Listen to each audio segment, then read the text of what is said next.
You don't remember deciding to disappear. There was no announcement. No dramatic moment. No one set you down and told you to make yourself smaller. It happened quietly. It happened in the way you learned to soften your footsteps in the hallway. In the way you held your breath when voices got loud. In the way you stopped reaching for attention. Not because you didn't want it, but because wanting it felt dangerous. You learned early that presence had a cost. That being noticed could trigger irritation, conflict, emotional withdrawal, or chaos you didn't know how to survive. So you adapted, not by fighting, not by demanding, but by fading.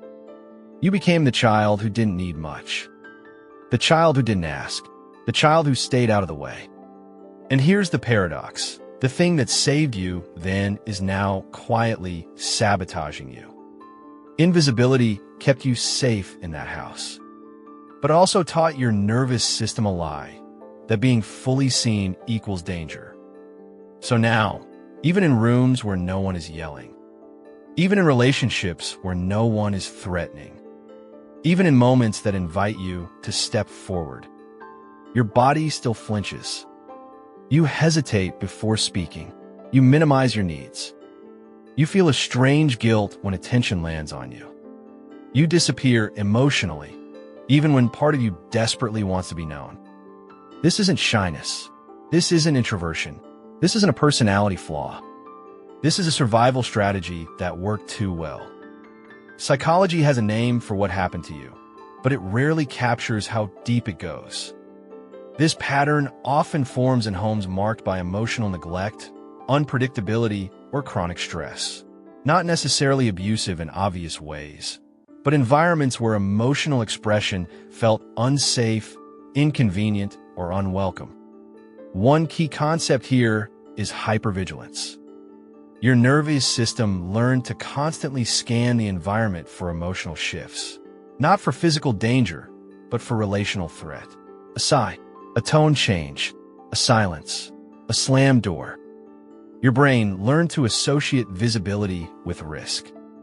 Another concept is avoidant attachment, not in the way it's often simplified, but in its deeper form, the belief that closeness requires self-erasure, that staying connected means staying small.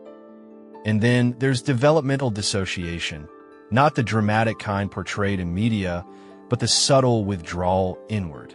When a child learns that their inner world is safer than the outer one, they retreat. They observe life instead of participating in it. Neurologically, this rewires the brain's default mode network, the system responsible for self-referential thought. Instead of developing a strong internal sense of, I am allowed to exist, it builds around the question, how do I stay unnoticed? Think of it like this. Other children learn to take up space like air filling a room. You learn to move like a shadow along the wall. Not because you were weak, but because you were perceptive. Your nervous system became exquisitely intelligent at one thing: disappearing without being abandoned. Carl Jung once said, "The greatest burden a child must bear is the unlived life of the parents." But there is another burden, quieter, heavier: the burden of the unlived self. When you erase yourself early, you don't just lose expression, you lose orientation.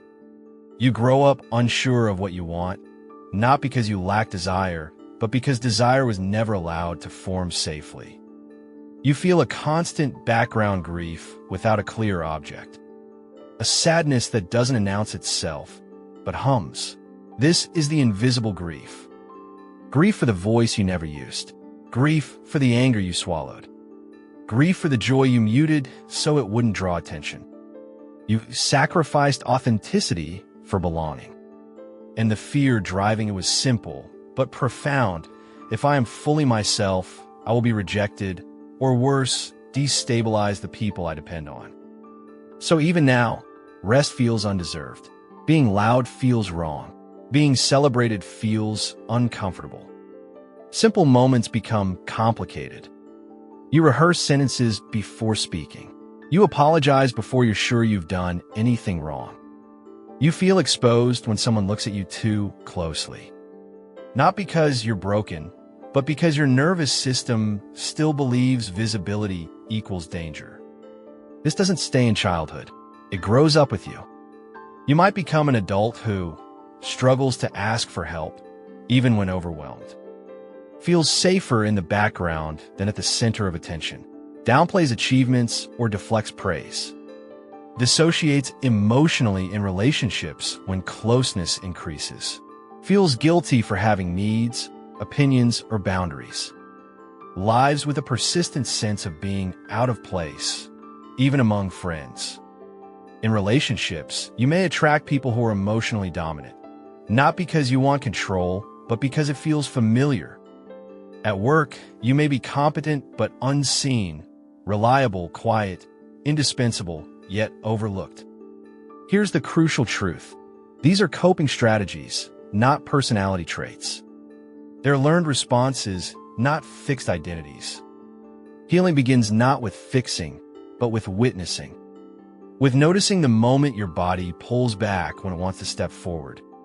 With catching the impulse to disappear when you're emotionally activated.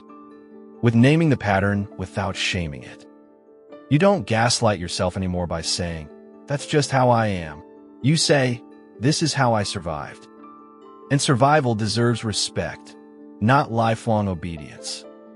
Healing doesn't mean becoming loud or dominant or constantly visible. It means becoming present. Practices like inner child reparenting allow you to offer yourself what was missing, safety without erasure. Shadow work helps you reclaim the parts of yourself that learn to hide. Your anger, your desire, your need for recognition. And softness, real softness is not passivity. It's the courage to remain visible without armor. There's a quiet power in choosing to exist fully, even when your body trembles. In letting yourself take up space without apology. In allowing yourself to be seen without shrinking. The goal was never to be fixed. It was to come home to the parts of you that learned to disappear so you could stay alive. You survived by becoming invisible. Now you get to live by becoming whole. If this story felt like it was speaking directly to you, you're not alone, and you were never too much. You were simply never given enough room. And now, you can choose to make room for yourself. If this resonated, consider sharing it with someone who learned to disappear too. And if you want to keep exploring the hidden psychology behind patterns like this, subscribe. Not to become someone new, but to finally be who you were always meant to be.